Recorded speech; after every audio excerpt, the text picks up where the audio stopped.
نصلي على رسوله الكريم اما بعد.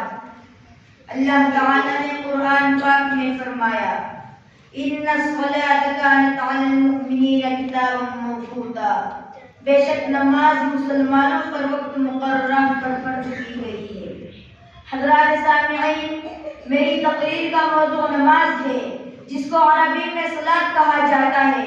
اللہ تعالیٰ نے قرآن شریف میں جگہ جگہ فرمایا اقیموا الصلاۃ وآتوا الزکاۃ، فرمایا نماز قائم کرو، زکوٰۃ ادا کرو۔ ان لوگوں کو جو دل لگا کر نماز پڑھتے ہیں کامیابی کی بشارت دی ہے۔ قرآن شریف میں فرمایا قد افلح المؤمنون الذین هم فی صلاتهم خاشعون، یعنی یقینی طور پر وہی مسلمان کامیاب ہے جو اپنی نماز خشوع کے ساتھ ادا کرتا ہے۔ خشوع کا مطلب یہ ہے کہ ان کا دل نماز میں صرف اللہ کی طرف لگا رہتا ہے، ادھر ادھر بھٹکتا نہیں ہے۔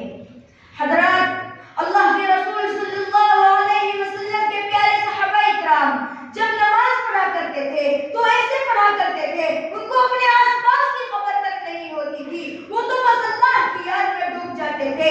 ایک صحابی کا واقعہ ہے کہ وہ نماز پڑھ رہے تھے، قریب میں ان کا چھوٹا بچہ سویا ہوا تھا، اچانک ایک سانپ نکلا تھا کہ بچے کو ڈس لے، لیکن دوسرے لوگ فوراً ڈنڈا لے کر آ گئے، سانپ مار ڈالا۔ سانپ جب نکلا تھا شور ہونے لگا تھا جیسا کہ ایسے موقع پر عام طور پر ہوتا ہے، مگر صحابی نماز میں ڈوبے۔ جب سنائی پھیرا تو کہنے لگے کچھ شور تھا جیسا کہ کان میں پڑا تھا۔ لوگوں نے فرمایا اللہ آپ پر رحم کرے، آپ کے قریب میں سانپ نکلا اور شور مچا، پھر بھی آپ کو پتہ نہیں چل سکا۔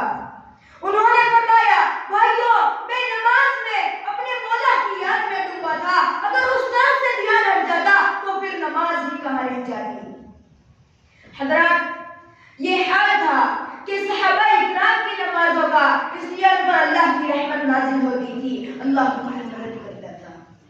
اس لیے اللہ تعالیٰ نے مسلمانوں سے فرمایا یا ایھا الذین آمنوا استعینوا بالصبر والصلاۃ، اے ایمان والو نماز اور صبر کے ذریعے اللہ تعالیٰ کی مدد طلب کیا کرو۔ ہمارے آقا محمد عربی صلی اللہ علیہ وسلم ہر مشکل گھڑی میں نماز کا سہارا لیتے تھے۔ اگر تیز آندھی چلنے لگی تو فوراً مسجد میں جا کر نماز شروع کر دیتے تھے۔ جب سفر سے آتے تھے تو پہلے نماز ادا کرتے تھے، پھر گھر جاتے تھے۔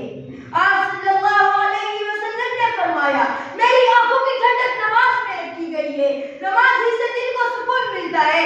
آپ صلی اللہ علیہ وسلم نے فرمایا نماز دین کا سکون ہے، جس نے نماز کو چھوڑا اس نے دین کو ڈھا دیا۔ اور فرمایا نماز مسلمانوں کی معراج ہے، یعنی نماز جنت کی کنجی ہے، جنت کا دروازہ اسی کے لیے کھلے گا جو نماز کا پابند ہوگا۔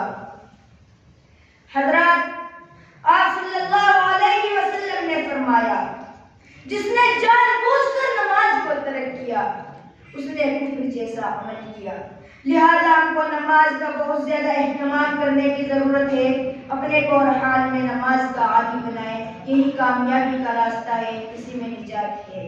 اللہ تعالی ہم سب کو سچا پکا نمازی بنائے۔ آمین۔ وآخر دعوانا الحمد للہ رب العالمین۔